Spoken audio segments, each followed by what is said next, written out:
Good evening.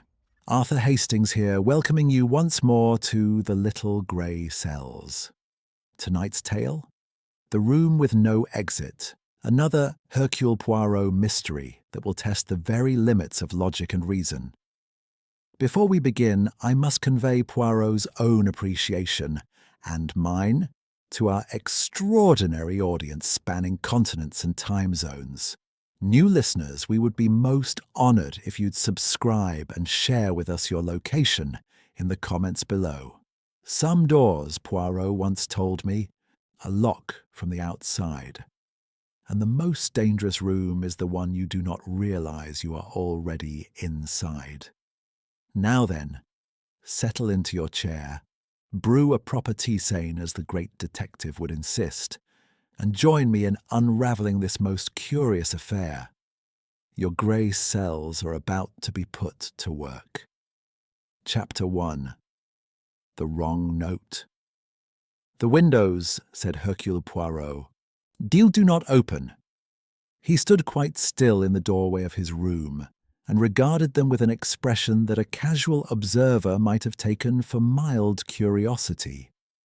It was, in fact, something considerably more alert. The windows of the St. Alard Private Neurological Sanatorium did not merely fail to open. They had been sealed, firmly, permanently, and with a thoroughness that suggested the measure was deliberate rather than an oversight of the carpenter. Poirot turned away from them and surveyed the room with the systematic eye of a man accustomed to drawing conclusions from the arrangement of furniture. The bed was admirably made. The writing table was placed at a sensible angle to the light. A small vase of late chrysanthemums occupied the window sill, their yellows and bronzes cheerful against the grey November sky beyond the glass. Everything was, by any reasonable standard, perfectly agreeable. "And yet, it is," murmured Poirot to himself, "like a smile that is just a little too wide." He had arrived that afternoon at the invitation of his old friend Dr. Lucien Alard, a man of considerable distinction in the neurological sciences and of even more considerable persistence when he had decided upon a course of action. For 3 weeks Alard had written to him, first with concern, then with gentle reproach, and finally with something approaching command, insisting that Poirot's recent heart strain demanded rest, sea air, and the complete suspension of mental effort. The sanatorium, he had written, occupied a former Victorian seaside mansion on the chalk cliffs above Dover. The grey channel would be visible from the windows. The food was excellent.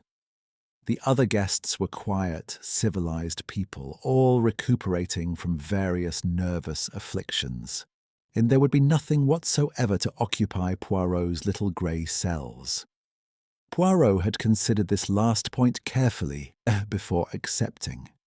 The sanatorium occupied the mansion grandly and somewhat uneasily, as a large man occupies a small coat. The Victorian bones of the building, its long corridors, its high ceilings, its melancholy verandas now sealed against the winter wind, were visible beneath the clinical modifications of the present century. And the smell of antiseptic competed with the older smell of salt air and damp stone.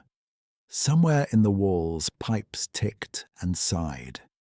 The lamps in the main corridor were electric and modern, though one of them, Poirot had noticed upon his arrival, flickered at intervals of approximately 40 seconds, as though undecided between illumination and darkness. At the heart of the building lay what Dr. Alard had called, with evident pride, the observation wing. A circular arrangement of 5 private patient rooms, radiating outward from a central nurse's station like the spokes of a well-ordered wheel. The doors were heavy, of darkened oak, and fitted with locks that, as the admitting nurse had explained with perfect composure, engaged automatically each evening at 10 o'clock. For the patient's safety, she had said. Naturellement, Poirot had agreed pleasantly and said nothing further. He had met the other guests at tea, ate in a long, low room overlooking what would have been, in a more clement season, a respectable garden. Now it was a geometry of bare paths and dormant rosebeds, the sea visible as a pewter-coloured strip beyond the cliff's edge. There were 5 of them. Poirot, trained by decades of professional habit, had assessed each in the time it took to drink 1 cup of tea. Mrs. Margaret Halcombe was a handsome woman of perhaps 50, and dressed with the slightly excessive precision of someone who has made elegance into armour. She had the manner of a woman accustomed to commanding rooms, and the eyes of someone who had once been made to feel very small indeed. She spoke sparingly and watched the others with an attention she did not trouble herself to conceal. Mr. Daniel Mercer sat to her left, and was her opposite in every visible respect. A lean, restless man in his mid-40s, with the wind-roughened complexion of someone who had spent years out of doors in unfriendly climates. He held his teacup with both hands, as though cold, and stared out at the garden with the blank gaze of a man whose thoughts were located elsewhere entirely. A war correspondent Dr. Allard had mentioned. He had a journalist's habit of watching mouths rather than eyes when people spoke. Miss Clara Voss sat at the far end of the table and contributed almost nothing to the conversation.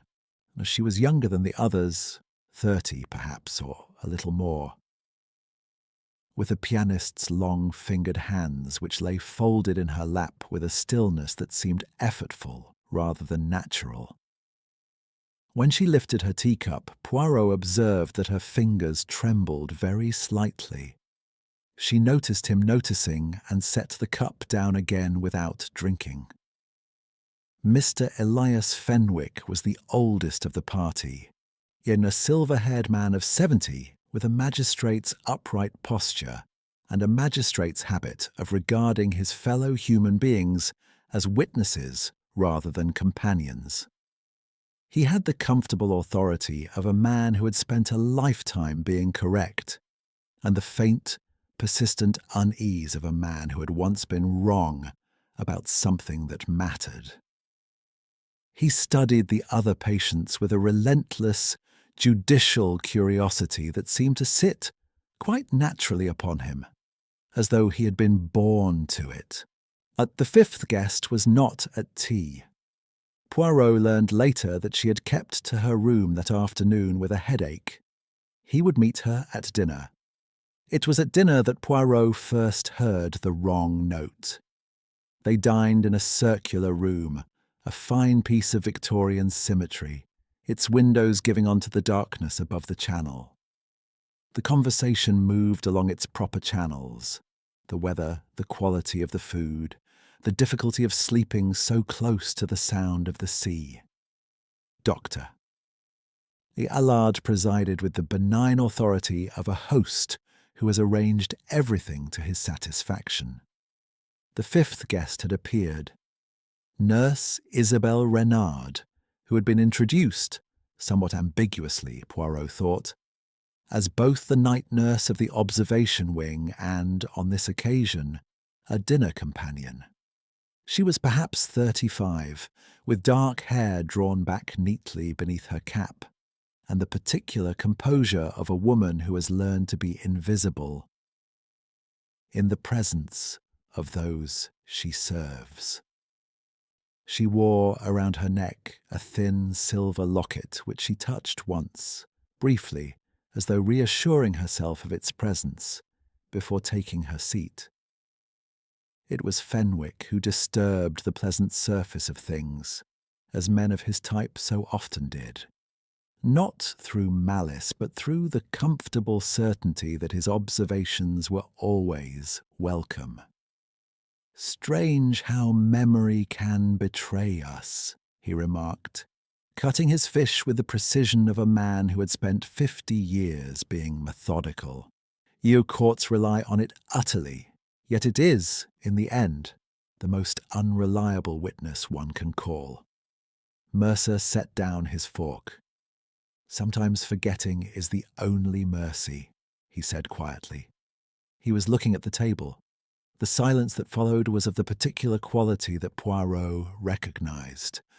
Not the silence of nothing being said, but the silence of a great deal being left unsaid.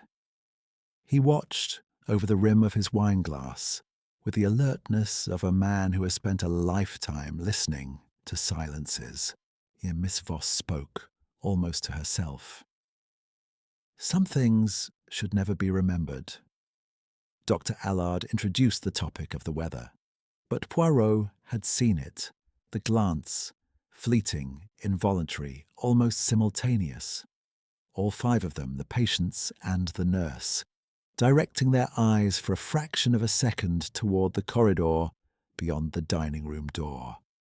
Not toward the view, not towards one another, toward the corridor, toward, if he was not mistaken, the particular arm of the building that housed room 3.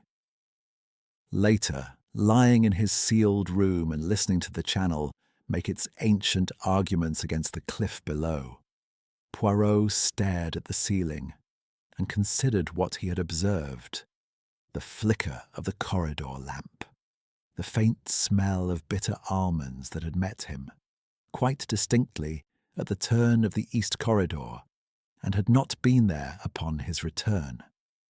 The nurse who had stopped speaking when he had come within earshot of the station, and the unfaded rectangle on the wallpaper near the east corridor's end, where a painting had clearly and recently been moved.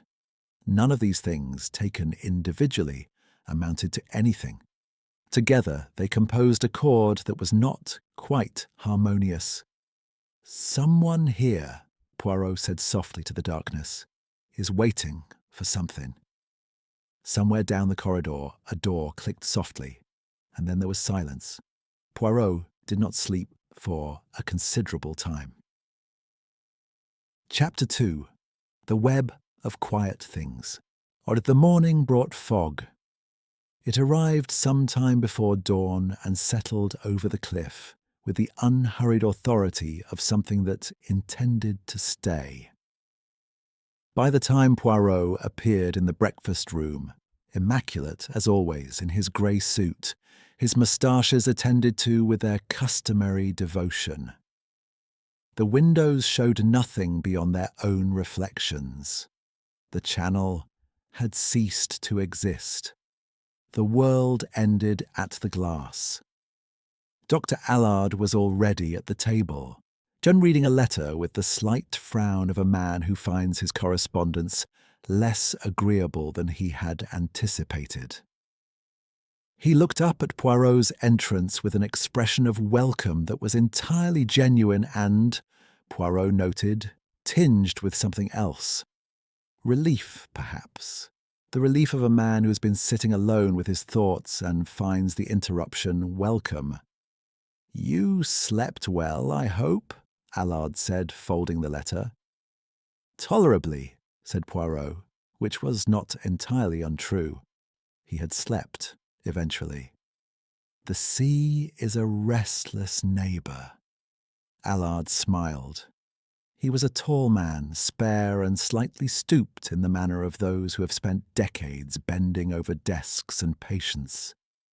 His face was kind, scholarly, and worn in the way of faces that have carried some private sorrow for a very long time. His hair was white, and his hands, Poirot observed, were the steady hands of a surgeon. Hands that had learned through long discipline not to tremble at difficult moments. "Or you will find it soothing in time," Allard said. "That is the purpose of this place. to allow the mind to relinquish what it has been gripping too tightly. "A charming philosophy," said Poirot, accepting coffee from the silent young man who served the breakfast. "And your other patients, they find it efficacious, this relinquishment?" "In degrees." Allard's gaze moved briefly toward the empty chairs around the table. "They are a varied group. Each comes with their particular burden." He paused. "As we all do." It was said lightly. Poirot did not pursue it. The others arrived in succession. Fenwick appeared at 8:30, precise to the minute, and greeted the room with the measured good morning of a man who considers punctuality a moral position. He carried a small notebook which he placed beside his plate with the casual authority of a man who has always had somewhere to record his observations. Mrs. Halcombe followed shortly after, dressed again with that careful, armoured elegance, and took her seat without looking at Fenwick. Not the inattention of strangers, the deliberate avoidance of people who are aware of one another's precise location at all times. Miss Voss did not come down to breakfast. A tray was sent up. Mercer arrived last at nearly 9 o'clock, with the hollow-eyed appearance of a man for whom sleep had not been the restoration it ought. He poured himself coffee. I drank it standing at the sideboard, and stared out at the fog with an expression that Poirot found interesting. Not the blankness of exhaustion, but the fixed concentration of a man composing something in his head, working something out. He sat eventually, ate without appetite, and said nothing at all. After breakfast, Poirot walked. This was, he had long ago established, one of the most productive activities available to the detective mind. Not the dramatic walk of a man searching for clues. He found such displays both vulgar and inefficient. But the quiet, purposeful ambulation of a man who is thinking and happens to be moving at the same time. He made his way along the ground-floor corridors at a pace that suggested nothing more urgent than mild constitutional interest. The East Corridor, where the unfaded rectangle still marked the wall beside the moved painting, was empty at this hour. Poirot paused before the painting. Sheep in a green field, entirely inoffensive, in a gilt frame of modest dimensions, and studied its surroundings with care. The wall on either side was covered in the sanatorium's characteristic neutral paper, a pale cream stripe that showed its age at the edges near the skirting. The rectangle of brighter cream where the painting had previously hung was approximately 6 inches to the left of its present position. Why move a painting 6 inches? Or Poirot tilted his head and considered the section of wall the painting now covered. Nothing distinguished it from its neighbours. He did not touch it. He filed it carefully in the part of his mind reserved for things that were not yet explained and walked on. The nurse's station at the hub of the observation wing was occupied at this hour by the day nurse, a solid, competent woman named Jenkins, who had the manner of someone entirely comfortable in her professional role and entirely uninterested in anything beyond it. She looked up at Poirot's approach with polite inquiry. "Monsieur Poirot, is there something you require?" "Nothing at all, I thank you." He smiled his most benign smile, the one that had, over the decades, persuaded a remarkable variety of people to say things they had not intended to say. "I am merely admiring the architecture of this circular arrangement. It is most ingenious, n'est-ce pas? One can see all 5 doors from a single point." "It is convenient for night observation," said Jenkins with professional approval. Dr. Allard designed it himself. Vraiment. Poirot studied the 5 closed doors with polite appreciation. And in the night, the doors lock automatically, you said. All 5? At 10 o'clock. They release again at 6 in the morning. And if a patient were unwell in the night? Nurse Renard carries the override key. Jenkins returned to her notes with the finality of a woman who considers the subject adequately covered. Poirot thanked her pleasantly and withdrew. He found Mercer in the garden, or rather in the narrow strip of gravel path that ran along the building's south face, the fog having rendered the larger garden invisible. Mercer was smoking, leaning against the stone balustrade with his collar turned up, staring at nothing. He heard Poirot's approach on the gravel and turned, not with surprise but with the rapid assessment of a man who has spent years in places where knowing who was behind you had practical consequences. Monsieur Poirot. He offered the cigarette case by reflex. Poirot declined by reflex. You did not sleep, Poirot observed. I rarely do. Mercer looked back at the fog.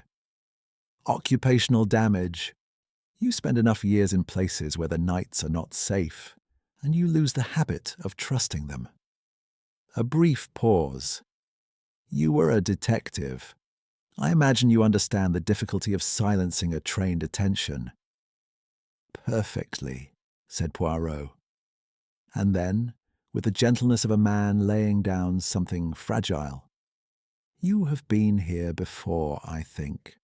Not this place, but this situation, a collection of people who know one another and pretend not to.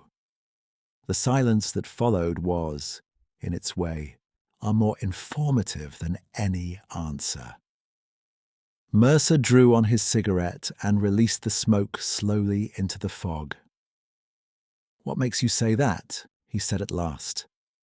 Last evening at dinner, Poirot said pleasantly, when Mr. Fenwick spoke of memory and the law, you looked at your plate. Mrs. Halcombe looked at her fork. Miss Voss looked at nothing at all. Dr. Allard looked at the ceiling, and Nurse Renard looked at her locket. He paused. 6 people received the same remark, and each looked away from it in a different direction. That is not the behaviour of strangers who happen to share a distaste for the subject. That is the behaviour of people who share a history with it. Mercer was quiet for a moment. Then he said, without turning, You should rest, Monsieur Poirot. You're supposed to be convalescing. Oui, agreed Poirot equably. And yet? He left Mercer to his cigarette and his fog and made his way back along the gravel path, his patent leather shoes picking their way with care between the damp stones. At the corner of the building, he paused, as though struck by an afterthought, and looked up at the sealed windows of the observation wing. 5 windows, 5 rooms, 5 people who had been placed here by the same man in the same circular trap, at the same moment in time. Not strangers, never strangers. A faint smell reached him then, extraordinarily faint, present only for a second before the sea wind erased it, of something sharp and bitter beneath the salt air. He stood quite still, his head slightly raised like a dog that has caught a scent. Bitter almonds. Again. Then it was gone, and there was only the fog and the distant, indifferent sea. Poirot went inside and sat in his room for 20 minutes without moving, his hands folded on his knees, his eyes fixed on the middle distance. And anyone observing him might reasonably have concluded that the celebrated detective was resting. They would have been entirely wrong. Chapter 3. The Door That Could Not Be Opened. It was Jenkins who found him at 7 minutes past 7 in the morning. She had brought the breakfast trays to the observation wing in her customary order: room 1, room 2, then 3, and had knocked twice at room 3's door before using her key, as the regulations prescribed when a patient failed to respond. The door had swung inward upon a scene of absolute stillness. She had set the tray down in the corridor, walked to the nurse's station with the unhurried pace of a woman who understood the importance of composure, and telephoned Dr. Allard. By the time Poirot arrived in the corridor, drawn there by the particular quality of silence that collects around a closed door when something irreversible has happened on the other side of it, Allard was already inside. Fenwick stood in the doorway of his own room, 2 doors along in his dressing gown, watching with the alert stillness of a man whose instincts have been roused. Mrs. Halcombe was not visible. From somewhere further along the wing, behind the closed door of room 5, there came the sound of Miss Voss being quietly and thoroughly sick. Poirot entered room 3. Daniel Mercer sat in the chair beside the sealed window, in the posture of a man who had chosen to spend his final moments looking out at a view he could not see. The fog had not lifted, and the glass showed only grey. His hands rested on the chair arms with an openness that might, in other circumstances, have suggested repose. The glass on the small table beside him contained a residue of pale liquid, perhaps a 1/4 inch, and smelled, even from the doorway, of something that did not belong in a sick room. Faintly sweet, faintly wrong. Dr. Allard straightened from his examination and met Poirot's eyes across the body, with an expression that Poirot read in an instant.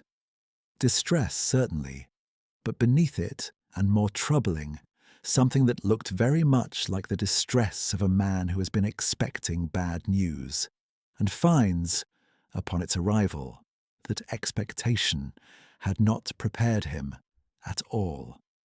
"Cyanide," Allard said quietly, "in the glass. I cannot be certain without analysis, but the presentation is consistent. The smell—" He stopped. "Yes," said Poirot. "I have encountered it before." He did not approach the body. He stood just inside the doorway and looked at the room with the comprehensive attention of a man reading a page of text. Not hunting for a particular word, but absorbing the whole before deciding where to look more closely. The bed had been slept in, but the sheets were disturbed. The wardrobe door stood 2 inches open. On the writing table, a pen lay uncapped beside a sheet of notepaper on which nothing had been written. The water carafe on the nightstand was full. Beside it, 2 sleeping tablets in their paper envelope, undisturbed. A man who had taken poison would not have troubled to uncap a pen. A man who intended to take poison would not have left his sleeping tablets untouched. Poirot said nothing of this. He looked instead at Mercer's right hand, which lay open on the chair arm as though he had been about to receive something. And in the loose curl of the fingers, half concealed by the sleeve of his dressing gown, was a square of white linen. A handkerchief. Poirot bent forward, sufficiently close to read, without touching, the embroidered initials in one corner. M.H. He straightened. Allard had not noticed. Poirot kept his face pleasantly neutral and filed the observation beside the painting in his mental index. "The door," he said. "It was locked when Nurse Jenkins arrived?" "The automatic lock engages at 10, Allard said. "It releases at 6. Jenkins came at 7 past 7. He passed a hand across his forehead. I cannot. Poirot. The room was sealed. He was alone. The window. Bolted from the inside. Fixed frame in any case. It cannot open. And Nurse Renard. She holds the override key. Allard looked faintly startled, as though this had not yet occurred to him as a relevant point. Yes. She completed her rounds at midnight, she tells me, and had no cause to return to this wing. Poirot smiled with great pleasantness and said nothing further on the subject. The news distributed itself through the sanatorium with the speed of such things in enclosed spaces. By 8 o'clock, the remaining patients had assembled in the circular dining room, not by instruction, but by the gravitational pull of shared alarm. Mrs. Halcombe sat very straight in her chair with her hands folded on the table before her and the colour entirely absent from her face. Miss Voss had been persuaded to come down by Jenkins and sat wrapped in a shawl, her long fingers pressed flat against the tablecloth, as though requiring the reassurance of a solid surface. Fenwick stood at the window with his back to the room, which Poirot found considerably more interesting than if he had sat down. It was Fenwick who broke the silence. He turned from the window with the bearing of a man called to deliver a verdict. "The handkerchief," he said. "I think we ought to speak plainly. Jenkins has mentioned a handkerchief." Mrs. Halcombe's chin came up. Jenkins ought to have held her tongue. "Jenkins reported what she observed," Fenwick said, and with the measured calm of a man who has spent decades on the right side of a bench. "That is her duty, as it is ours now, to be candid." His gaze settled on Halcombe with the particular weight of a man who is accustomed to that gaze producing results. "The initials were yours, I understand. The handkerchief was stolen." Her voice was level, but the knuckles of her folded hands had gone quite white. "He took it from my coat pocket at dinner 2 evenings ago. I noticed it missing yesterday morning." "How very convenient," said Fenwick. "Elias." Dr. Allard's voice carried a quiet authority. "This is not a courtroom." Fenwick turned back to the window without replying, which was, Poirot reflected, a kind of reply in itself. Miss Voss made a small sound, not quite a word, and pressed her fingers harder against the tablecloth. Poirot looked at her with attention. She was not frightened, he thought, in the way of a woman who has encountered something unexpected. She was frightened in the way of a woman who has encountered something she has, in some private recess of herself, been anticipating. He crossed the room and sat beside her, which required the repositioning of a chair, and he did this with the small ceremony of a man who takes such things seriously. "Mademoiselle Voss," he said, in a tone calibrated to carry no further than her ear, "when you first arrived at Allard, what was the very first thing you noticed about this house?" She looked at him. Her eyes, he observed, were dry. She had finished weeping and arrived somewhere beyond it. "The doors," she said at last. "They locked from the outside." "Oui." He nodded slowly. "And that troubled you?" It was not a question. She answered it anyway, in a whisper so quiet it was nearly lost beneath the distant persistence of the sea. "It troubled me because I had been in such a place before." Poirot waited. He had learned over many years that the space after a partial confession was often more productive than any question he might fill it with. But she said nothing more.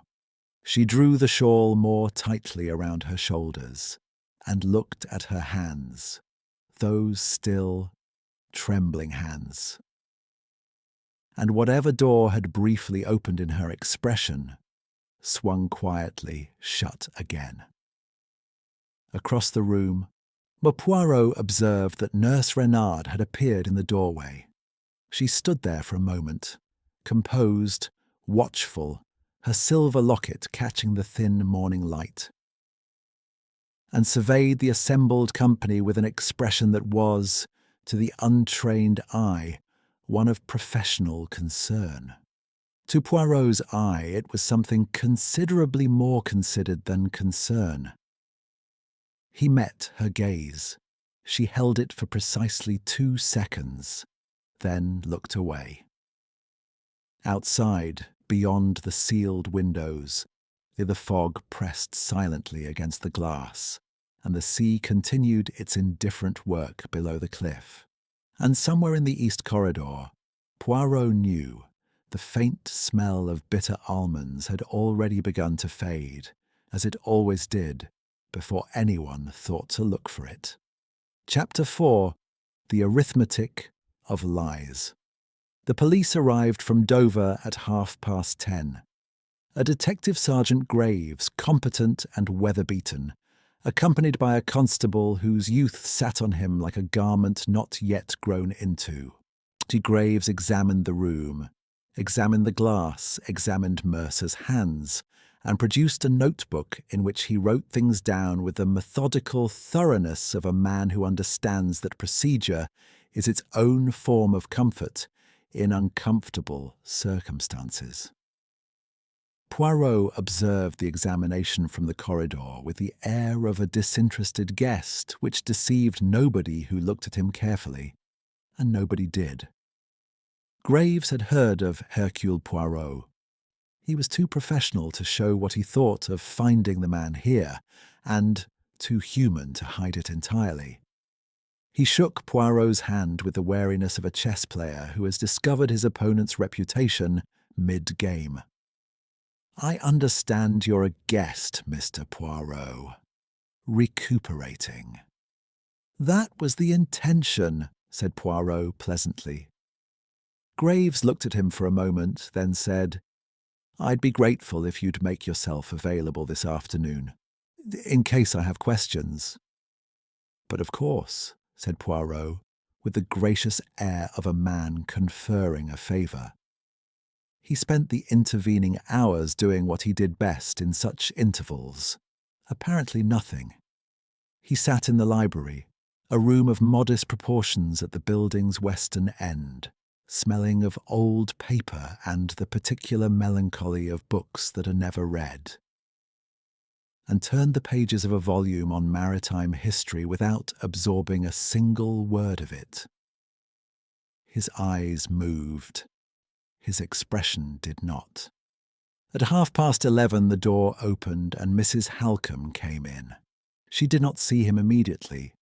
She went directly to the window and stood looking out at the garden. The fog had thinned slightly, and the bare rose beds were now visible.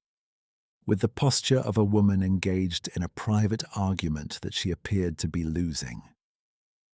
Then she turned and found Poirot regarding her from his armchair with polite, unhurried attention.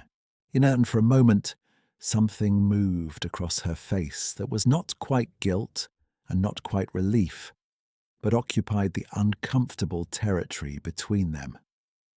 "I did not take that handkerchief from him," she said without preamble. She remained standing.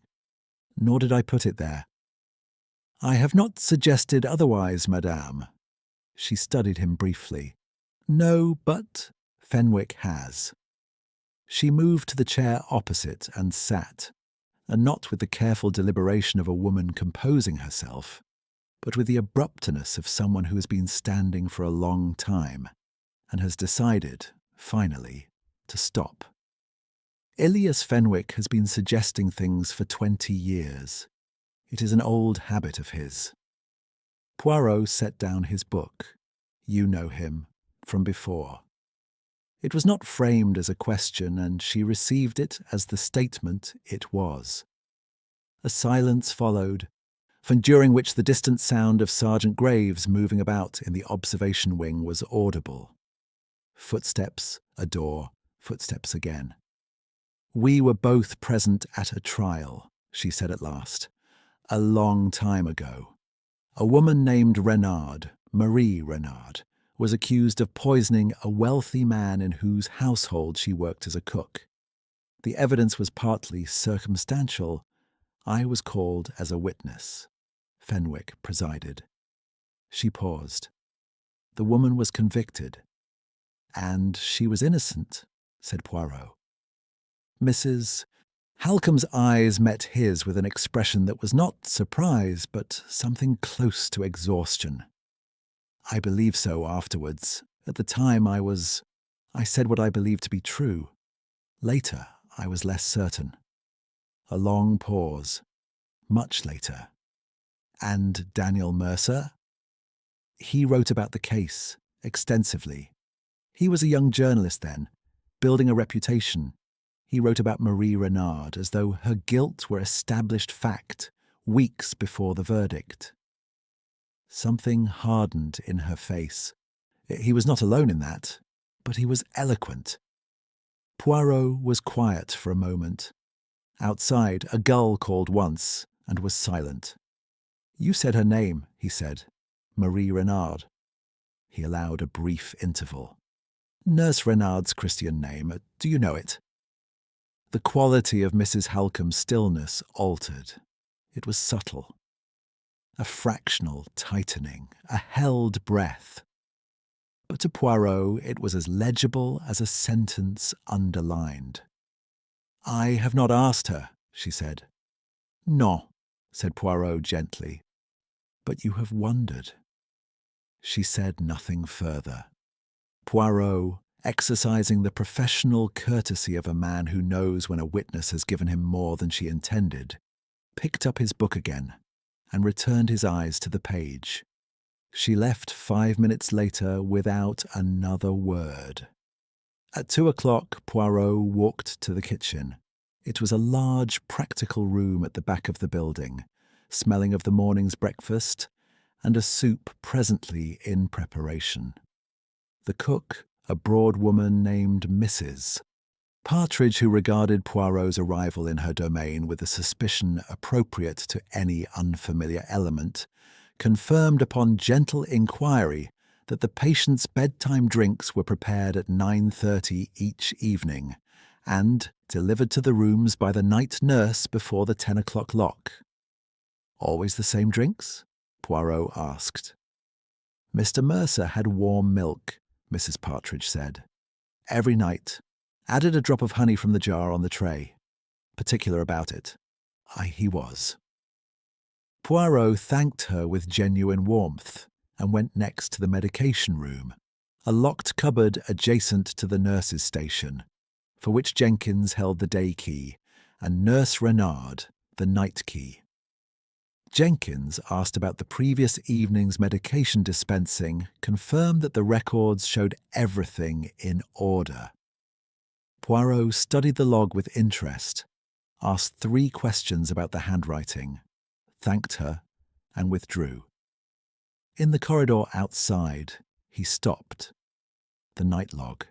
For he had already noted, in the first day's confusion, that Nurse Renard had claimed her final check on Mercer's room at midnight, while the written log recorded 1:30 in the morning. A discrepancy of 90 minutes, small enough to be a careless error, large enough in Poirot's experience to be something else entirely. He found Nurse Renard in the linen room at the end of the east corridor, folding towels with the quiet economy of someone who has learned to be useful in all the spaces that others forget to occupy. She looked up at his approach without alarm. Poirot had observed this about her across the previous days. She was a woman in whose composure there was nothing of the artificial. It was not the composure of concealment. It was the composure of someone who has already decided long ago exactly what she will and will not say, and has made her peace with it. "Mademoiselle," he said, "I find myself curious about a small discrepancy." "The log," she said at once. "The log." She set down the towel she was holding with deliberate neatness, its corners aligned. I wrote midnight. The correct time was 1:30.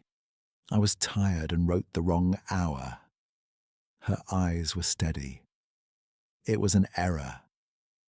An error, Poirot repeated, without inflection. Yes.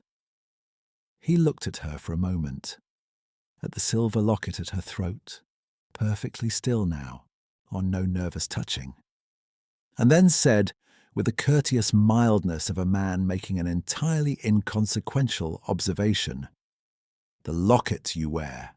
It is quite distinctive. A family piece, perhaps?" Something moved in her expression. Not fear, not guilt. Something older and quieter than either. The reflexive flinch of a person who has been carrying a grief for so long that even the gentlest reference to it requires an instant of preparation. "It belonged to my mother," she said. "Ah, she is no longer living?" "No." A pause, precise and final as a full stop. "She is not." Poirot inclined his head with the gravity that he afforded genuine losses.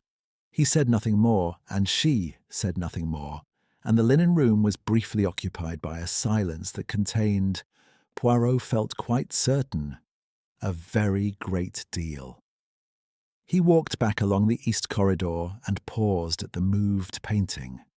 On an impulse he had not entirely examined, he reached out and pressed the wall panel that the painting now covered, not firmly, but with the exploratory lightness of a man testing a hypothesis, and felt, beneath his fingertips, the faint current of air that confirmed what he had begun, quietly and without ceremony, to suspect.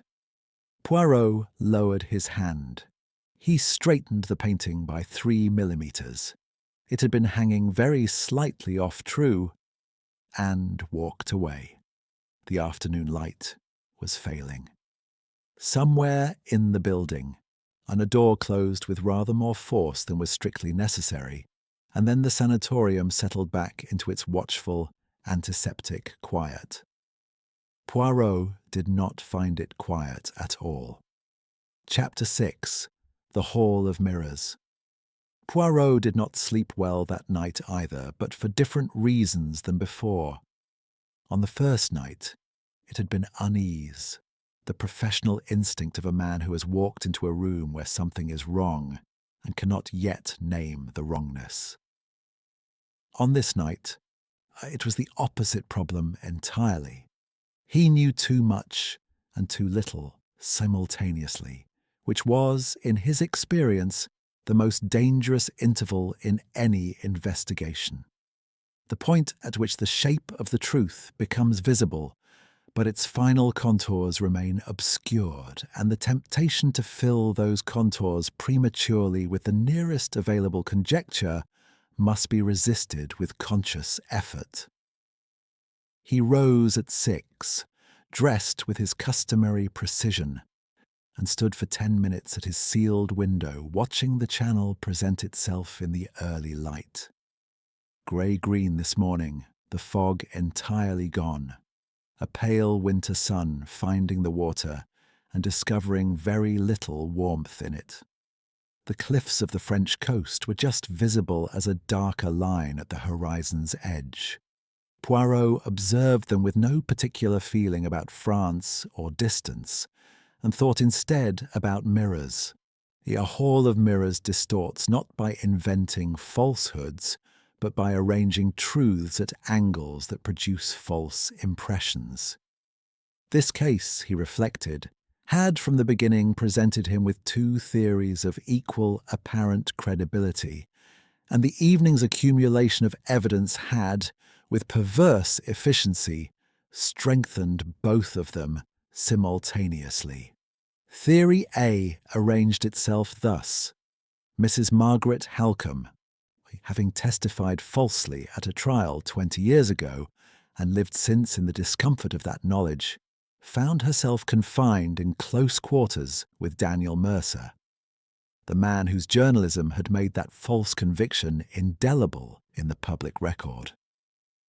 Mercer, a journalist by profession and instinct, had been watching Allard with what Poirot had noted as fascination and dread. He had likely uncovered, or was in the process of uncovering, the connections between the assembled patients. He was a man who knew things. Such men in Halcom's position constituted a specific and comprehensible danger. The handkerchief was explicable as stolen opportunity. The poison in the bedtime milk, prepared in a room to which she had access during the dinner hour, was explicable as desperate remedy. Theory B arranged itself with equal neatness. Elias Fenwick, the man who had delivered the sentence, had recognized in this gathering the same uncomfortable pattern that he had named to Poirot with such uncomfortable candor. He was not, Poirot judged, a man given to self-deception, but he was emphatically a man capable of preemptive action when he perceived a threat. Mercer's presence was dangerous to Fenwick for precisely the reason Halcom feared it: the journalist's habit of assembling public narratives from private truths.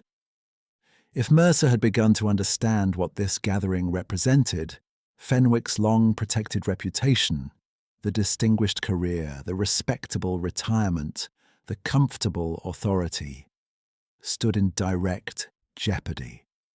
Both theories accommodated the evidence. Both assigned motive, means, and sufficient cunning. Both, examined individually, were persuasive. Both were wrong.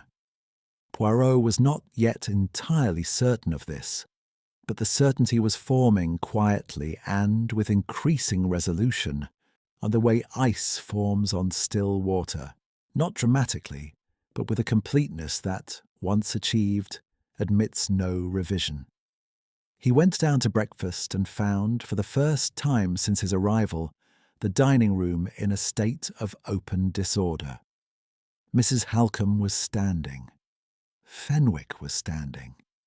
Between them, the table bore the evidence of a meal that had been interrupted shortly after commencement. A tipped coffee cup, its contents spreading in a dark stain across the white cloth, and a bread roll that had been placed and not touched. Jenkins stood in the doorway to the kitchen passage with the expression of a woman maintaining professional composure at some personal cost. "You will withdraw that insinuation," Mrs. Halcom was saying, with the particular quietness of a woman whose anger has moved beyond the stage at which it requires volume. "I have insinuated nothing." Fenwick's voice was, by contrast, the voice of a man who has decided that the only defensible position is complete stillness. "I have stated that the handkerchief was yours, that Mercer is dead, and that the conjunction of those two facts is one which the police will inevitably examine." "The police," said Halcom, "will examine all of us, including men who delivered sentences on innocent women and have spent 20 years hoping no one would remember it." The silence that followed was of the quality that precedes, indeed in Poirot's experience, either a reconciliation or a complete rupture. This one, he judged, was the latter. He crossed to the sideboard, poured himself coffee with unhurried deliberateness, and said, without turning, "Bon matin." Both of them looked at him. The tableau held for a moment, the tipped cup, the spreading stain, the two rigid figures. And then Halcom sat down, and Fenwick sat down, and the scene rearranged itself into something that resembled, imperfectly, ordinary breakfast. Poirot took his seat and considered his eggs. "I find myself," he said, addressing his plate with the conversational mildness of a man thinking aloud, in the position of a man who has been shown two portraits of the same subject and told they are different people. The features are similar, the composition is similar, and yet, he looked up. There is always one detail that is wrong. Neither of them responded. Poirot did not require them to. He ate his breakfast. Muggy was on his second cup of coffee when Miss Voss appeared in the doorway, pale and composed in the manner of someone who has made a decision. She looked at Poirot directly, which she had not done before with such uncomplicated intention, and said, "May I speak with you, privately?" They went to the library, where she sat across from him and folded her hands in her lap, not with the strained stillness of the previous days, but with the deliberate calm of a woman who has spent a night arriving at a resolution and intends to honour it. "I lied to you yesterday," she said. "Not about Elise. Everything I told you about Elise is true, but I told you her daughter did not reply to my letter." She paused. "That was not true. She did reply, several years ago." Another pause, careful and measured. "We have corresponded since." Poirot set down his coffee cup with a quietness that matched hers. "You know her," he said. "I know her well." Clara's gaze held steady. "She is a determined woman, intelligent and patient and not cruel, monsieur. I want to be precise about that. She is not cruel. What she is," she searched for the word with genuine care. "What she is certain. She has been certain for a very long time about what was done to her mother and who did it and what they deserved." "And when she told you of her plan," Poirot said, "what did you say to her?" The question arrived without warning, and Clara received it with a faint intake of breath that she controlled almost immediately. Almost. "I said nothing," she said, "because she told me nothing, not explicitly." Her fingers tightened once against each other. "But I knew she had found a position at a private medical establishment. I knew she had some understanding of Dr. Allard's work. And when I received the invitation to come here," she stopped. "You understood what the invitation meant," Poirot said. "I thought—" Clara's voice was very quiet now. "I thought perhaps it was enough for Isabel to see them, to be among them and know that she knew, even if they did not know it. I thought perhaps that would be sufficient for her." "And Mercer?" Clara looked at her hands. Outside, the winter sun was making its modest effort over the bare garden, and the room held a pale, thin light that was not quite warmth. "I did not think she would go so far," Clara said. It was not a defence. It was said with the flatness of a woman stating a fact about her own failure of imagination, and the weight of it sat in the room between them, uncontested. The Poirot regarded her for a long moment. He thought of the note he had not yet mentioned, the one that had been discovered that very morning, slipped beneath the door of Fenwick's room sometime in the night. 3 words, written in an even, unhurried hand. Jenkins had brought it to him before breakfast with the nervous efficiency of a woman who senses that things are moving toward a point. Justice remembers. "Mademoiselle Voss," he said at last, and with the gravity of a man who asks a question because the answer matters very much. "Where is Isabelle Renard now?" Clara looked up, and in her expression Poirot read, for the first time, something that was not grief or guilt, or the complicated tenderness of a woman who loved her dead sister's daughter, but straightforward, uncomplicated fear. "I don't know," she said. "I have not seen her since last evening." Poirot set down his cup and rose from his chair with a briskness that bore no resemblance to a man engaged in a rest cure. Outside, somewhere in the east corridor, a door clicked. He was already moving. Chapter 7. The Architecture of the Crime. Fenwick was alive. This was the first thing Poirot established, arriving at the man's door at a pace that his London physician would have found professionally alarming. He knocked once, sharply, and when no answer came, tried the handle and found it unlocked.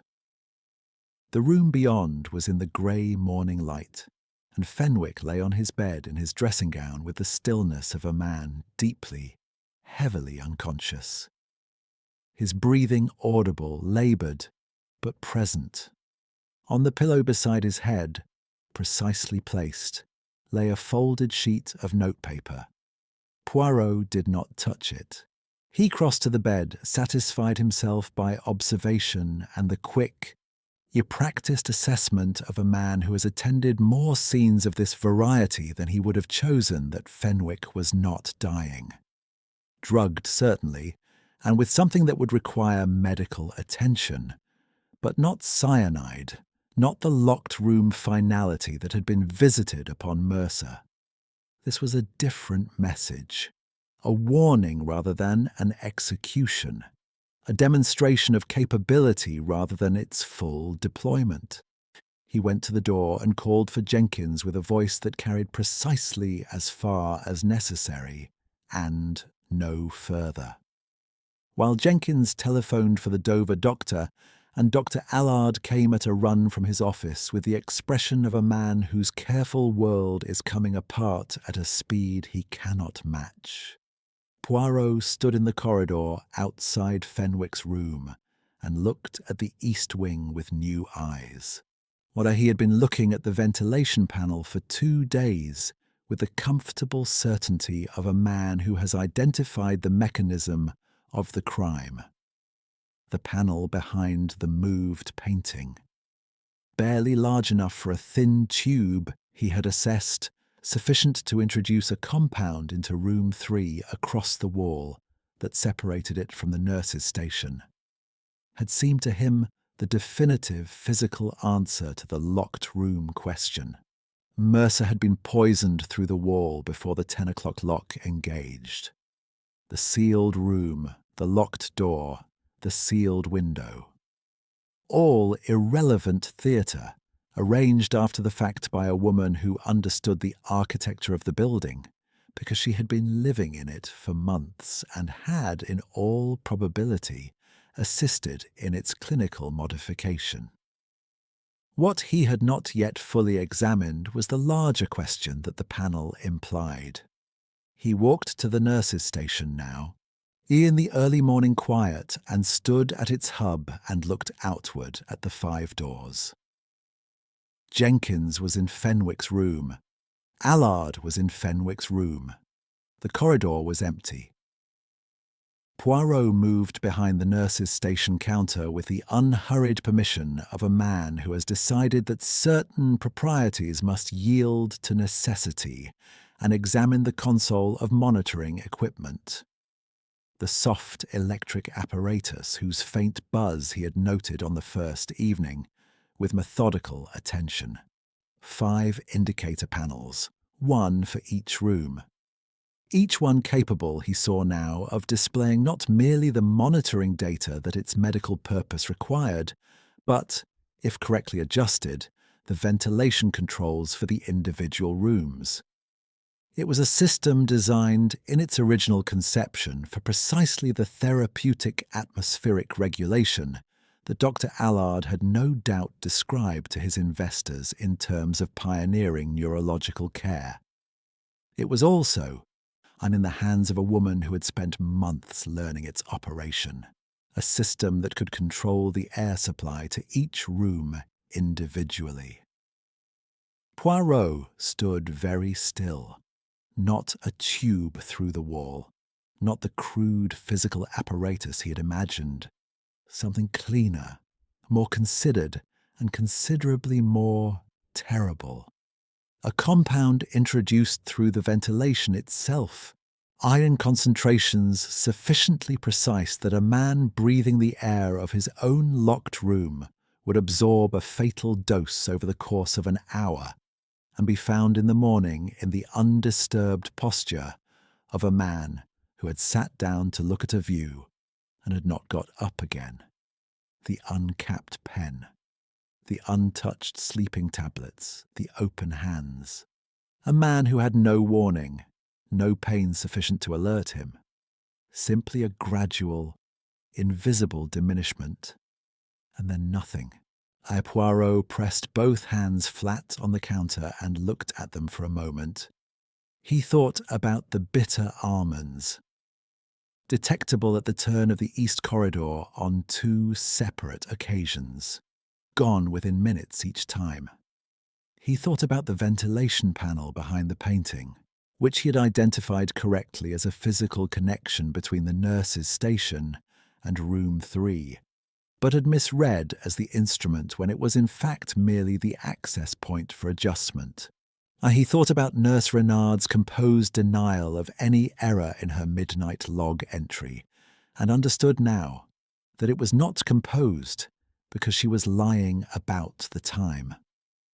It was composed because 90 minutes was precisely the interval she had required, and she had written midnight in the log because she was tired, just as she had said, and the professional slip was genuine, and the truth was hiding, as it so often did in this case, not in the lie, but in the accurate detail that sat beside it.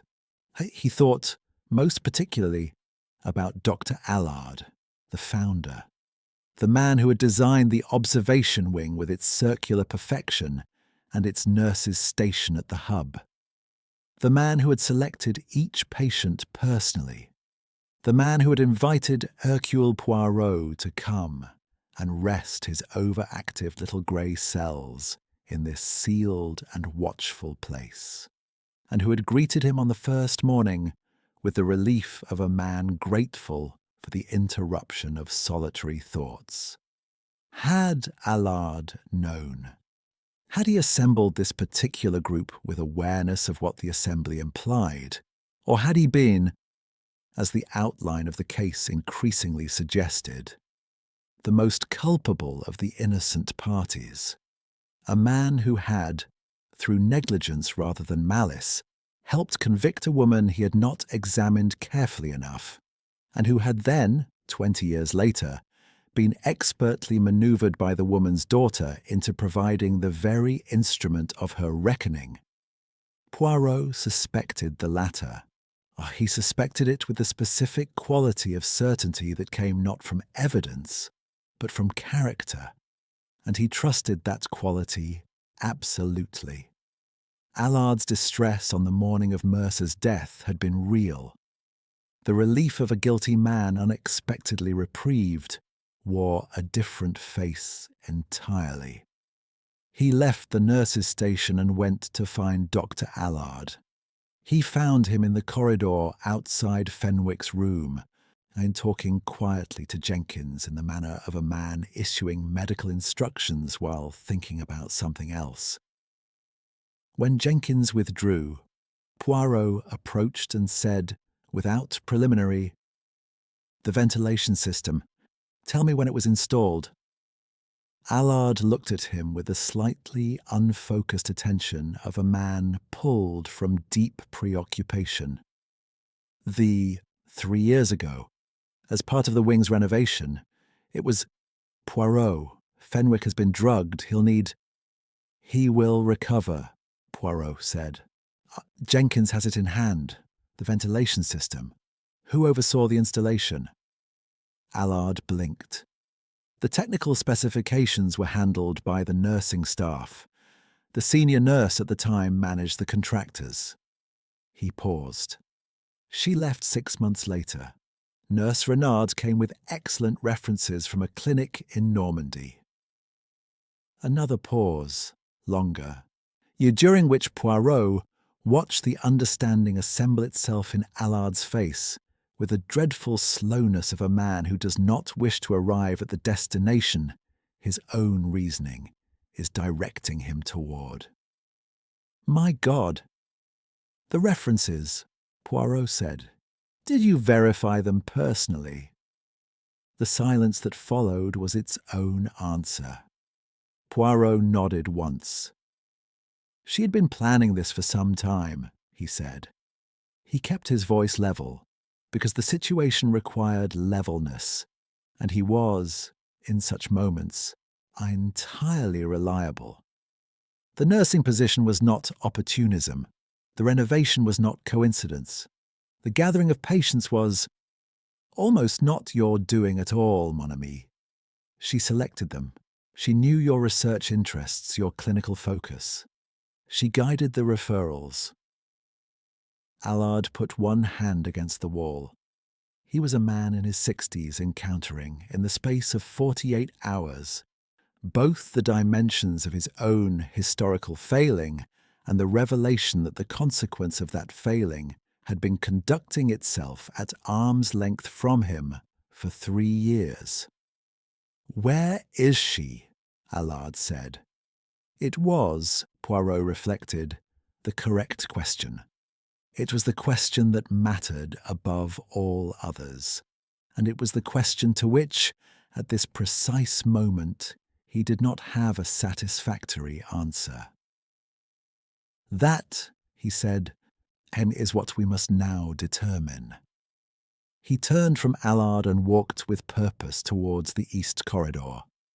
The moved painting hung at its slightly corrected angle, perfectly innocuous, its sheep grazing in their painted field, with the permanent serenity of subjects who have no idea what has been happening behind them. Poirot straightened it by another 2 millimeters, from force of habit, and pressed on. Chapter 8. The Trap That Was Already Set. She was in the building, and Poirot knew this with the particular conviction that bypasses evidence and arrives by a more direct route. The accumulated understanding of a person's character and method distilled to a single, quiet certainty. Isabelle Renard had spent 3 years inside these walls. She had designed this situation with the patience of a woman who understood that the most durable architecture is built slowly. She had not fled in the night, because flight was not part of the structure she had constructed. This place was hers in a way it had never been Allard's, and she would not leave it until she had finished what she had come to finish. The question was what precisely remained unfinished. Mercer was dead. Fenwick was alive, shaken, drugged, and presently being attended to by the Dover doctor, with the careful efficiency of a man who has decided that professional thoroughness is preferable to asking questions he is not sure he wants answered. The note on Fenwick's pillow had been a statement, and not a sentence. Justice remembers. Present tense. Ongoing. Which meant Fenwick was not yet done. Poirot stood in the east corridor and constructed the situation with the methodical pleasure, if pleasure was the right word, which this morning it was not, of a man assembling a mechanism from its component parts. He had the motive, established and documented across 20 years of accumulated grievance. He had the method, elegant and terrible in its precision. He had the preparation, 3 years of it, conducted under the noses of people too absorbed in their own concerns to look carefully at the woman moving quietly among them. What he didn't yet have was the specific shape of Isabelle's intentions for the hours that remained. He went to her room. It was adjacent to the nurse's station, a small, functional room that the sanatorium's design assigned to its night staff, and without the sea view afforded to the patients, and without the small gestures toward comfort that the patient rooms contained. The bed was made with military precision. The wardrobe door stood open on a sparse arrangement of clothing, all present and undisturbed. The writing table held a glass, a carafe of water, a medical reference volume, and, positioned beside the lamp with a neatness that suggested deliberate placement rather than casual abandonment, a photograph in a plain wooden frame. Well, Poirot picked it up. A woman of perhaps 40, photographed in the manner of 20 years prior.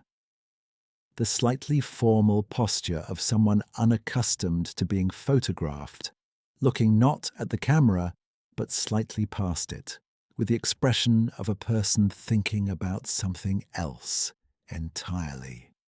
Dark-haired, fine-featured, with the particular quality of quietness in the face that he had observed in the daughter, and now recognized as inheritance.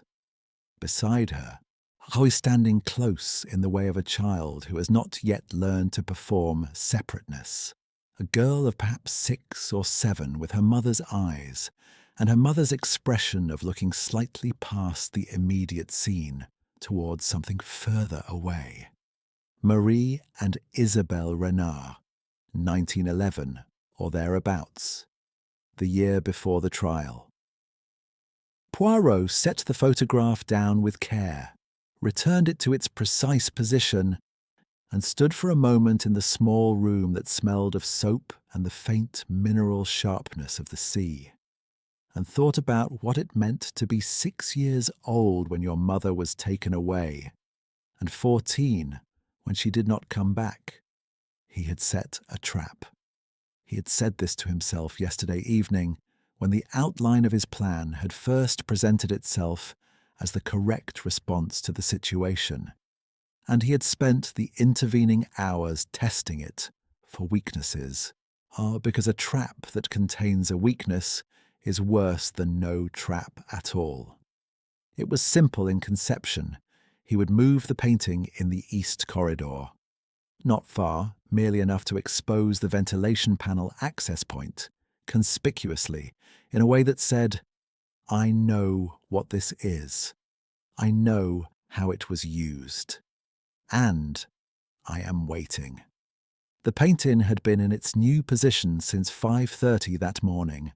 It was now almost 9 o'clock.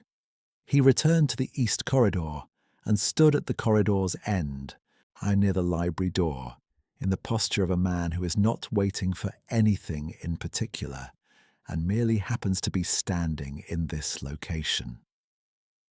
He had learned this posture from a colleague in the Belgian police, long ago, who had told him that the secret of effective surveillance was to look like furniture.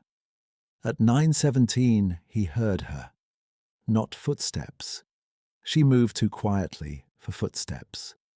What he heard was the small, precise sound of a hand touching the frame of the moved painting, like confirming with a single touch that it had been shifted deliberately. Then silence.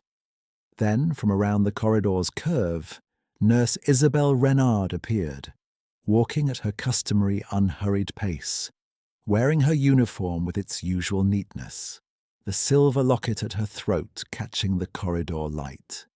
She saw him immediately. She stopped. They regarded one another across perhaps 20 feet of corridor. Her expression was composed and remained composed. But Poirot was sufficiently experienced in the reading of composed expressions to see what lay immediately beneath this one. Not the alarm of a person caught, but the assessment of a person calculating the precise terms of the situation she had walked into. "Monsieur Poirot," she said. "Mademoiselle Renard," he said. She glanced at the painting. She looked back at him. "You know," she said. It was not a question. "I know," he agreed pleasantly. "Shall we sit down? The library is agreeable at this hour, and I find that conversations of this nature benefit from comfortable chairs." A pause. Then she walked towards him with the even step of a woman who has made her decision, and Poirot stood aside to allow her to precede him through the library door with the impeccable courtesy of a man who has been taught that even the most grave occasions are no excuse for lapses in manners. They sat. The morning light came through the library windows in thin, pale bars, and the books stood on their shelves in their customary indifference to human affairs, and Poirot folded his hands on his knee and waited. It was Isabel who spoke first, and this did not surprise him. "How much?" she said. "The ventilation system," he said. "The night log discrepancy. Your mother's name. Your correspondence with Miss Voss." He paused. "The photograph in your room. The fact that you have not left the building." She absorbed this with a stillness that he found, and in spite of everything, genuinely remarkable. She was her mother's daughter in ways that the photograph had not fully conveyed.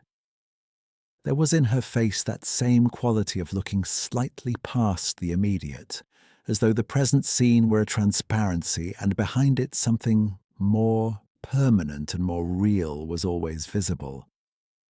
"Miss Voss told you," she said. Not accusation, simple accounting. "She told me what she could no longer justify withholding," Poirot said. "She's not a woman without conscience. The difficulty for her has been that her conscience has been required to accommodate two incompatible obligations for a considerable time."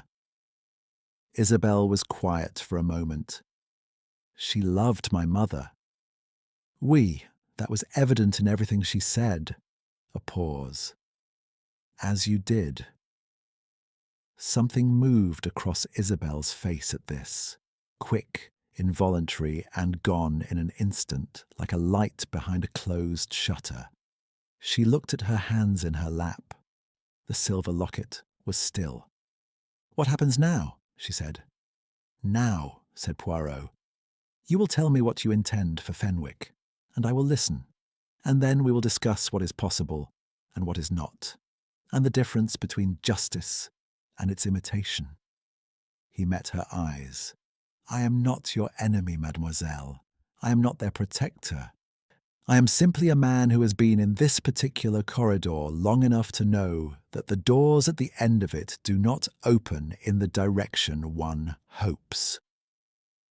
Outside, somewhere below the cliff, the sea continued its argument with the chalk, patient and perpetual, concerned with longer reckonings than theirs. Isabelle Renard looked at Hercule Poirot for a long moment. Then she began to speak. Chapter 9.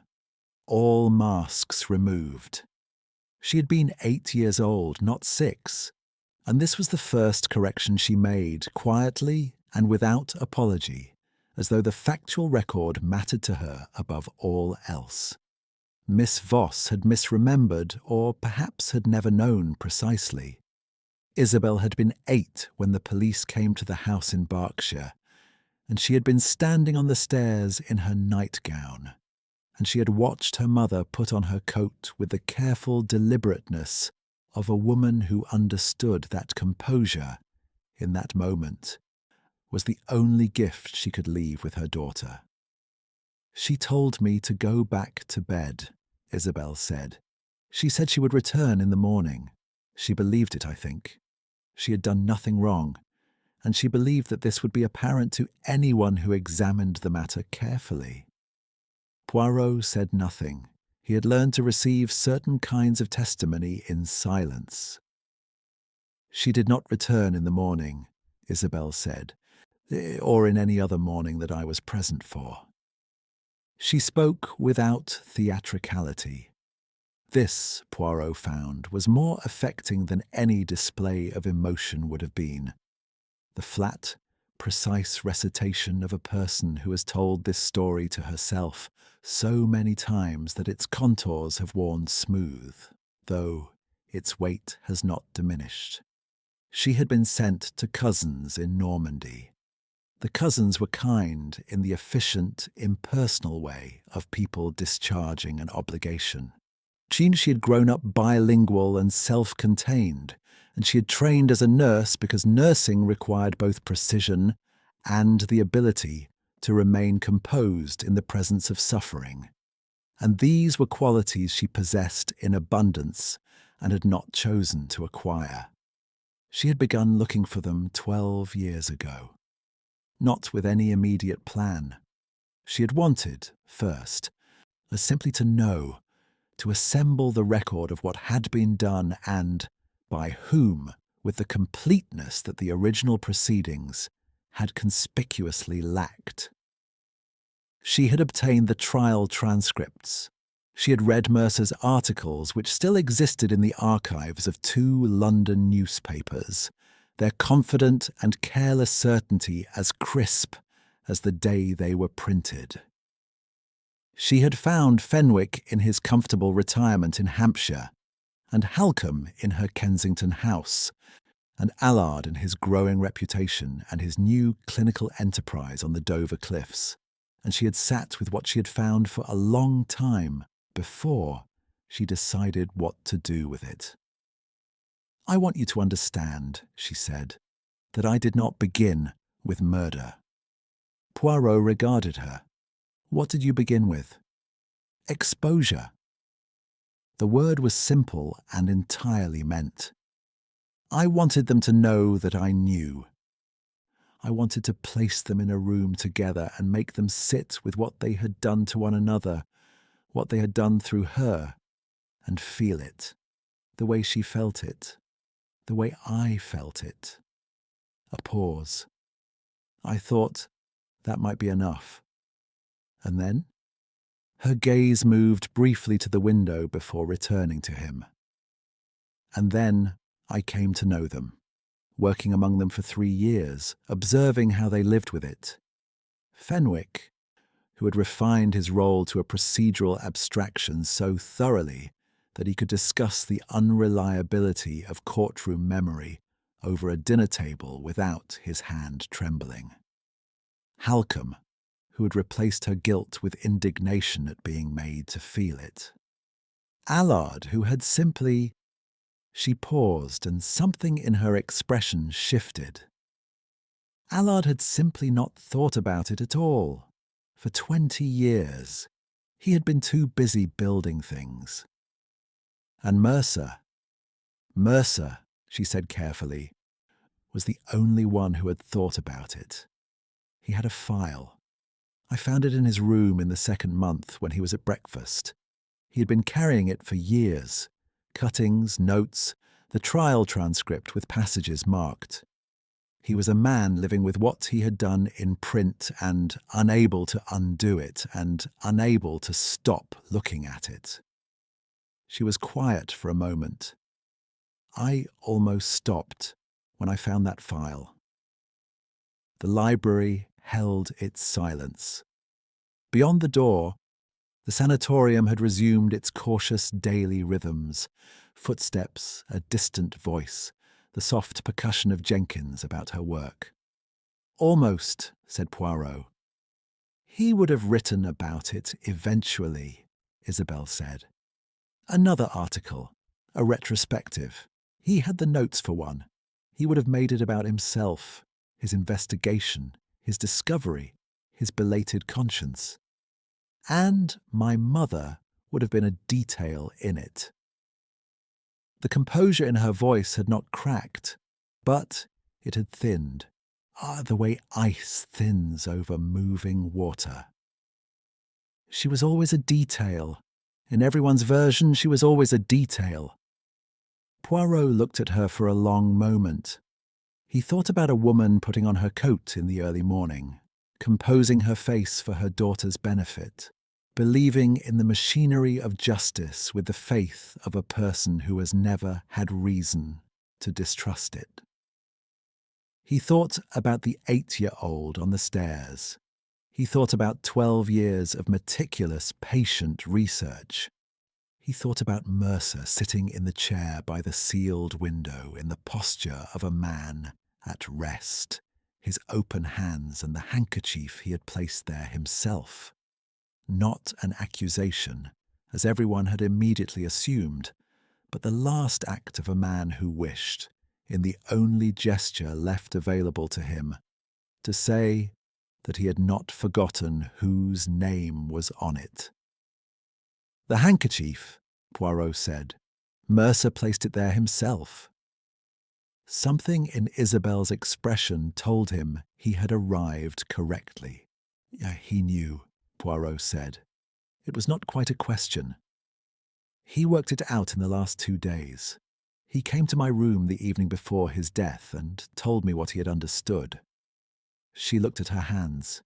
He did not threaten me. He did not bargain. He said, a pause of particular weight. He said that he deserved whatever I had prepared and that he was sorry he had not been braver when it mattered. He asked only that I leave Halcombe alone. He said she had been a young woman, frightened of something she would not name, and that whatever she had done in that courtroom, she had been paying for it since. "And you?" I told him I would consider it. Her voice was entirely level. He took the handkerchief from his own pocket. He had kept it. I cannot explain why he had it. Perhaps he had taken it, as she said, at dinner. Perhaps he had another reason. He said, "Take it. Put it where they will see it. Let her name be the first thing they look at." She should have been the first thing they looked at 20 years ago. Poirot was quiet for what felt like a considerable time. He was not, Poirot said at last, an entirely bad man. "No," said Isabel. "He was a man who had done a bad thing and had not been bad enough to forget it. There is a particular suffering in that." She looked up. "I have wondered since whether I am better or worse than he was." Poirot rose from his chair and went to the window. Below, the garden lay in its winter bareness, the paths geometrically precise between the dormant beds, and beyond the cliff's edge the channel moved in its perpetual grey argument. He stood with his hands behind his back and looked at it for a moment. "You asked me what happens now," he said without turning. "I told you we would discuss what is possible and what is not. I will tell you what I have concluded." He turned. "You will come with me presently to the dining room, or you will sit at the table with the others. And I will say what must be said, all of it, without mercy to all of them. And you will hear it said in the presence of the people to whom it must be addressed, because your mother's story deserves to be spoken aloud in the company of the people who buried it. That is the thing that has not yet happened, and it is, I think, the thing you came here for before the rest of it overtook you." Isabel looked at him for a long time. And after," she said.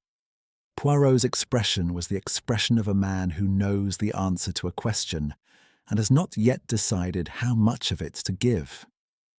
"After," he said quietly, "we shall see what justice looks like when it is stripped of every disguise." He moved to the door, paused with his hand on the frame, and looked back at her. Small, precise, contained, with her mother's eyes and her mother's capacity for a stillness that was not emptiness, but its exact opposite. "Come," he said, "and it is time." Chapter 10. After the Storm. They assembled for the last time in the circular dining room. It was, Poirot had decided, the appropriate room. It was the room in which he had first seen the glance. That collective, involuntary turning of 5 faces towards the corridor and the door beyond it. And it was the room in which, If anything in this house was to be resolved rather than merely concluded, the resolution ought to occur. The circular walls, the windows giving on to the channel, the table around which they had conducted their careful performances of mutual ignorance. All of it was fitting. A stage deserves to be used for the scene it was built to contain.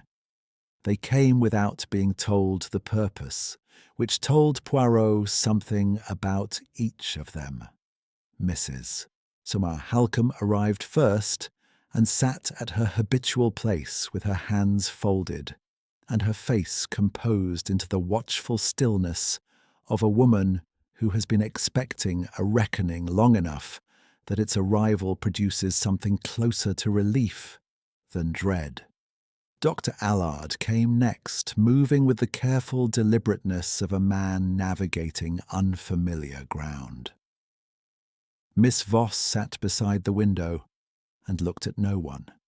Fenwick, pale from his night's ordeal but upright as ever, took his chair with the pride of a man who refuses to let his body's weakness be read as any other kind. Isabelle Renard came last.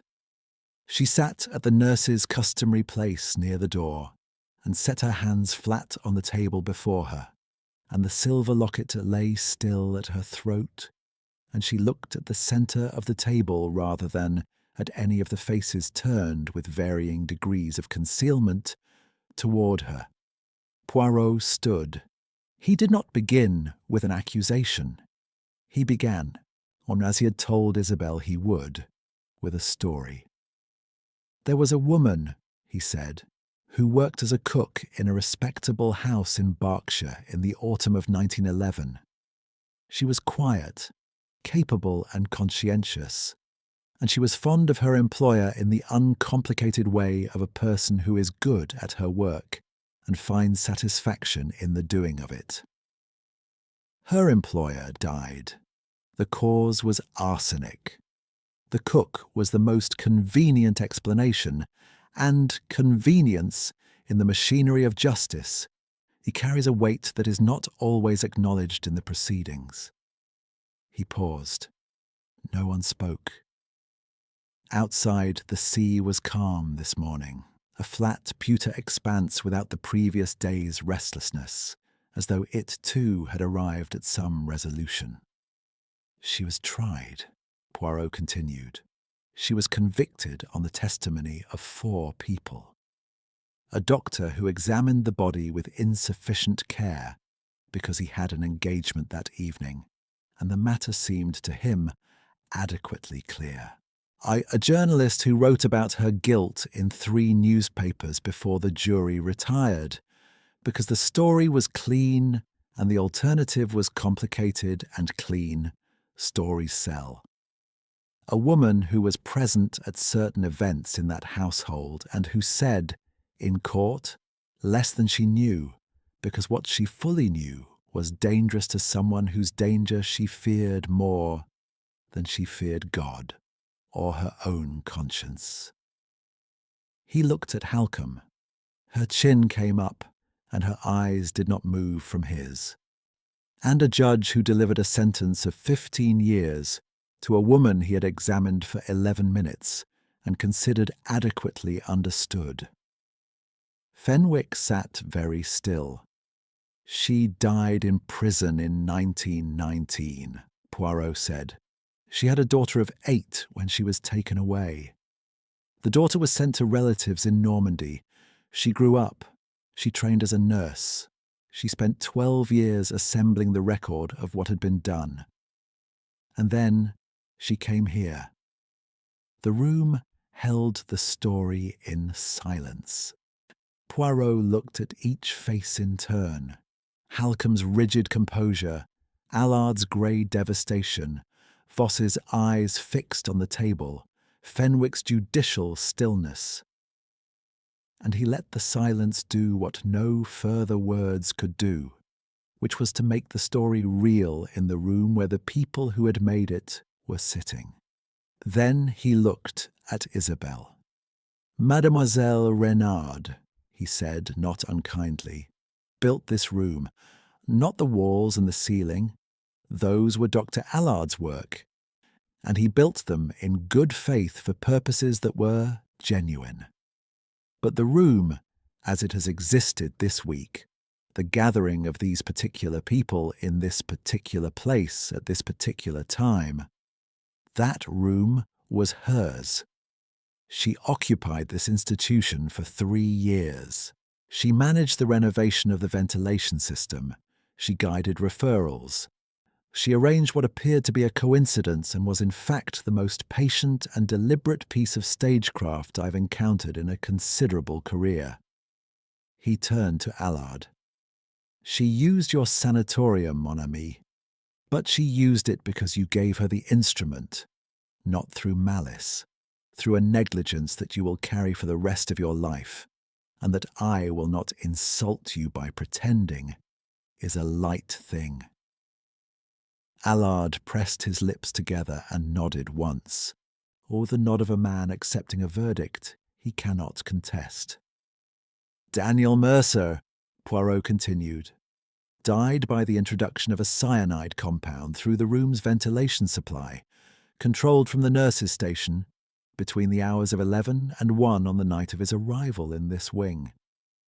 He knew at the end what was happening and why. He had worked it out. He did not resist, and he did not warn.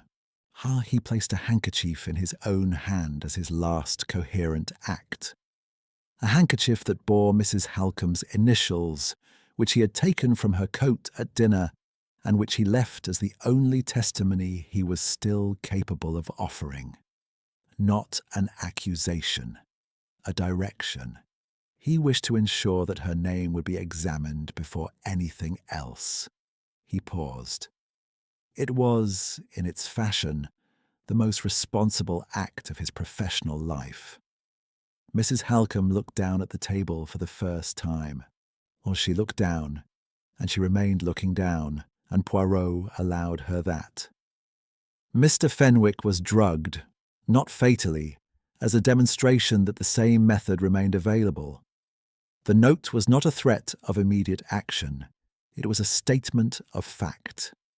He looked at Fenwick. Justice does remember. That is simply true. He was quiet for a moment.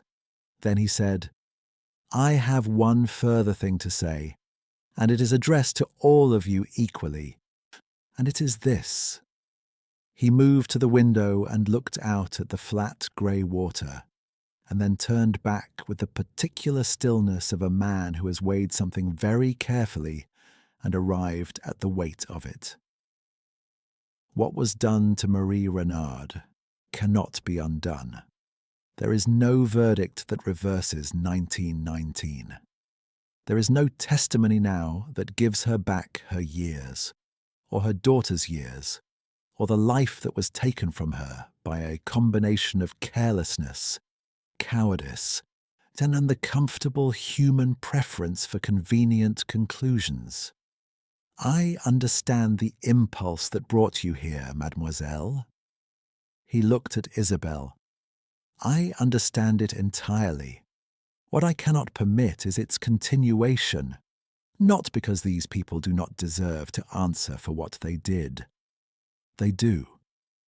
But because you are not the instrument by which that answering ought to occur, and because your mother, the woman on those stairs in the early morning, who composed her face so that you would not be frightened, would not, I think, have chosen this for you.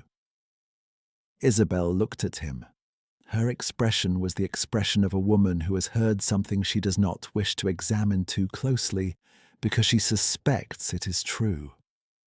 Someone had to remember, she said. It was what she had said in the library, and she said it now without the same conviction, and she appeared to hear the difference herself. You remembered, Poirot said gently. The remembering was not the error. He crossed the room to the door and held it open.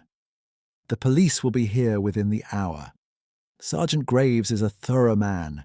I will tell him what I know, which is everything. What happens after that is not mine to arrange." He paused.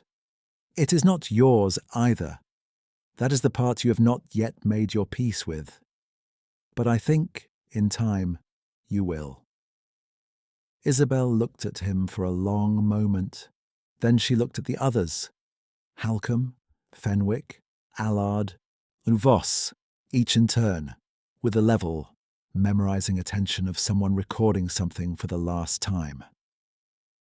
Then she looked down at the locket at her throat and held it briefly in her fingers, eyes closed, before releasing it. She rose and walked to the door and paused beside Poirot. "She would have liked you," she said quietly. "She believed in people who were thorough." Poirot inclined his head. "She sounds," he said, "like a woman of considerable discernment." Isabel passed through the door into the corridor.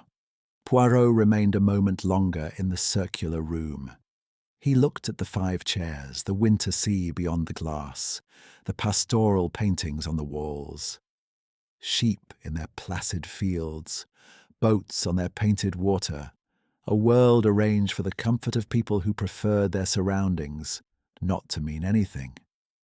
Then he walked the length of the east corridor for the last time, to pass the painting with its secretly corrected angle, past the nurse's station with its silent monitors, past the 5 locked doors that were no longer locked, and out through the sanatorium's main entrance into the cold November morning. He stood on the gravel drive for a moment, breathing air that smelled of chalk and salt and the clean indifference of the sea. He was, he noticed with some detachment, very tired. His physician would have considered this an entirely predictable consequence of the fortnight's rest he had been prescribed. He reached into his coat pocket and withdrew his pocket watch, opened it, examined the time with the satisfaction of a man whose internal sense of elapsed duration has proved accurate, and closed it again.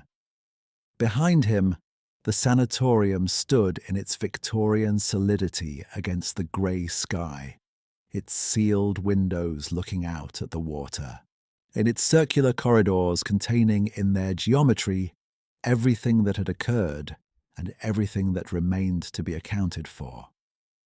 The past, Poirot had said in the small hours of the first night, always finds a door. He had been right about that. He usually was. He put on his hat against the wind, turned up his collar with the precise habitual gesture of a man attending to a small thing in the face of a large one, and walked down the gravel drive toward the road and the long way back to London.